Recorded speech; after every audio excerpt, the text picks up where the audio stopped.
আপন হতে বাইরে সকলকে সুস্বাগতম। সুধী বন্ধুরা, শুভ হনুমান জয়ন্তীর আন্তরিক শ্রদ্ধা ও ভালোবাসা জানাই। আজকের বিষয় রামভক্ত শ্রী হনুমান পরিবার। হিন্দু মিথ অনুসারে হনুমানের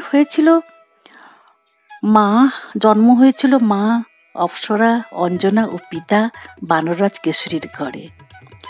বায়ু বিশেষভাবে সাহায্য করেছিলেন বলে হনুমানকে পবনপুত্র মারুতি বলা হয়। শিবের অংশে জন্মেছিলেন, তাই তিনি শিবাবতার। তাই কেশরী নন্দন অঞ্জনেয়া, অঞ্জনীপুত্র, অঞ্জনেয়ার, অঞ্জনেয়ডু নামে পরিচিত। ভগবান হনুমান যে কোনো রূপে রূপান্তরিত হতে সক্ষম ছিলেন। তার আবির্ভাব প্রায় বলা হয় বেশ কয়েক বছর আগে, বেশ মিলিয়ন বছর আগে, ত্রেতা যুগে। অগস্ত্য সংহিতা ও বায়ুপুরাণ অনুসারে হনুমানজির বয়স এক কল্প, অর্থাৎ 4.32 বিলিয়ন বছর। এই কারণে তাকে আমরা অমর হিসাবে বিবেচনা করি।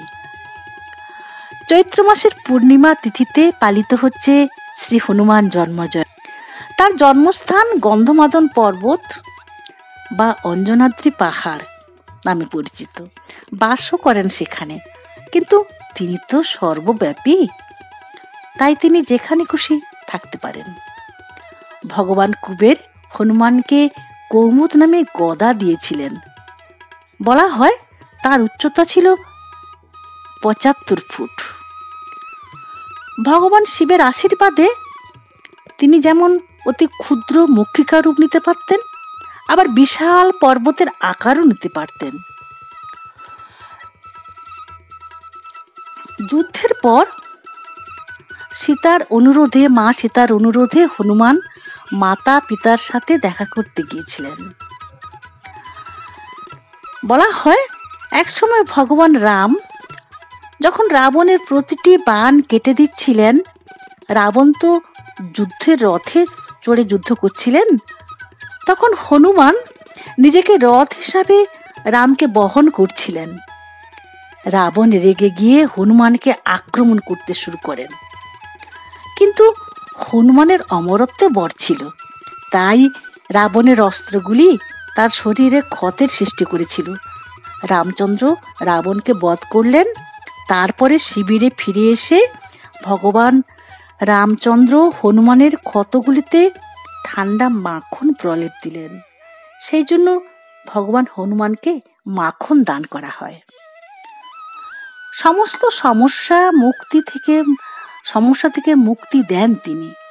যখন আমরা তার দিকে তাকাই, যেন আমাদের সমস্ত সমস্যা তিনি দূর করছেন, আমাদের ভালো সংস্করণ হতে অনুপ্রাণিত করছেন। তার থেকে মনে হয় না তিনি আমাদের মধ্যেই বাস করে আছেন, তাই তো তাকে বলা হয় চিরঞ্জীবী। তাই রাম কাহিনী যতদিন থাকবে তিনিও ততদিন থাকবেন, তিনিও অমর। কলিযুগের শেষ অবধি থাকবেন। ভক্তদের এখনো অনেক সময় দেখা দেন, কৃপা করেন। এরকম অনেক উদাহরণ রয়েছে। আবার বিশ্বাস করা হয় যেহেতু তিনি চিরঞ্জীবী, তাই পৃথিবীর কাছাকাছি বাস করেন এবং জরুরি অবস্থা বা প্রয়োজনের সময় ভক্তের ডাকে তিনি সাড়া দেন। ভগবান হনুমানের পায়ের ছাপ পাথরে খোদাই করা আছে অনেক জায়গায়। সেগুলি দেখতে পাওয়া যায়। পদচিহ্নগুলি অন্ধ্রপ্রদেশ থেকে শ্রীলঙ্কা, এশিয়া জুড়ে বিস্তৃত অঞ্চলে সেগুলি দেখা যায়। ভগবান রামের মৃত্যুর পর তার পুত্র কুশ যখন রাজত্ব করলেন, ভগবান শ্রী হনুমান তিনি কিছুকাল ছিলেন এবং কুশের হয়ে কয়েকটি যুদ্ধও করেছিলেন। তারপর ধ্যানের জন্য হিমালয়ে যান। বলা হয় যে হনুমান যখন মাতা পিতার সঙ্গে দেখা করতে গিয়েছিলেন, হনুমানের ছিল 5টি ভাই: মতিমান, শ্রুতিমান, কেতুমান, গতিমান, ধৃতিমান। সেই 5 ভাই তারা বিবাহিত এবং তাদের সন্তানাদিও ছিল। এখন হনুমান পরিবার সম্বন্ধে বহু মতভেদ রয়েছে। বাল্মীকি রামায়ণে যদিও অনেক কিছু উল্লেখ নেই, বলা হয় শ্রীলঙ্কা পর্যন্ত সেতু বাঁধার সময় দল বল নিয়ে পাথর যখন সাগরে নিক্ষেপ করা হচ্ছিল, হনুমান দেখলেন পাথরগুলো পরদিন থাকছে না, কোথায় যেন অদৃশ্য হয়ে যাচ্ছে। হনুমান অনুসন্ধান করে দেখতে পান জলের নিচে এক মৎস্য কন্যা পাথর চুরি করছে। হনুমান কারণ জিজ্ঞাসা করলে মৎস্যকন্যা বললেন নাম তার সুবর্ণমাচ্চা, রাবণের কন্যা তিনি, এবং পিতা রাবণ তাকে এ কাজে বাধা দিতে বলেছেন। সুবর্ণমাচ্চা হনুমানের দিকে পূর্ণ দৃষ্টিতে তাকিয়ে বললেন, সমস্ত চুরি করা পাথর সেতুবন্ধনে আমি আবার ফিরিয়ে দেব। হনুমান সুবর্ণমাচ্চের কাছে একটি বীজ রেখে গিয়েছিলেন এবং শীঘ্রই তিনি তাদের পুত্র পরে মাচানুর জন্ম হয়। বলা হয় মাচান্নু হল সংস্কৃতে মকরধ্বজ। আবার বলা হয় পরাশর মহর্ষির মতানুসারে হনুমান সূর্যদেবকে অনুরোধ করেছিলেন তাকে শিক্ষা দেবার জন্য। সূর্যদেব তাকে সব শিখিয়েছিলেন, কিন্তু একমাত্র নবব্যাকরণ এবং বেদ শেখাননি, কারণ তা একমাত্র বিবাহিত গৃহস্থ ব্যক্তি শিখতে পারেন।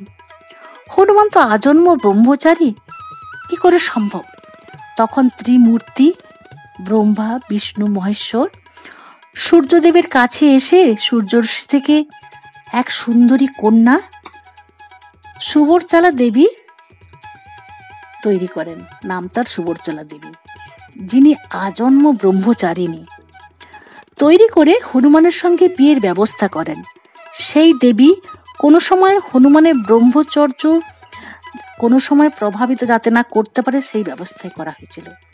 তাই বিয়ের পর হনুমান রামের সেবা করে কাটিয়েছেন এবং ব্রহ্মচর্য ব্রত রক্ষা করেছেন। অন্ধ্রপ্রদেশে একটি মন্দির আছে যেখানে হনুমান ও স্ত্রী সুরপচলাকে পূজা করা হয়। বন্ধুরা,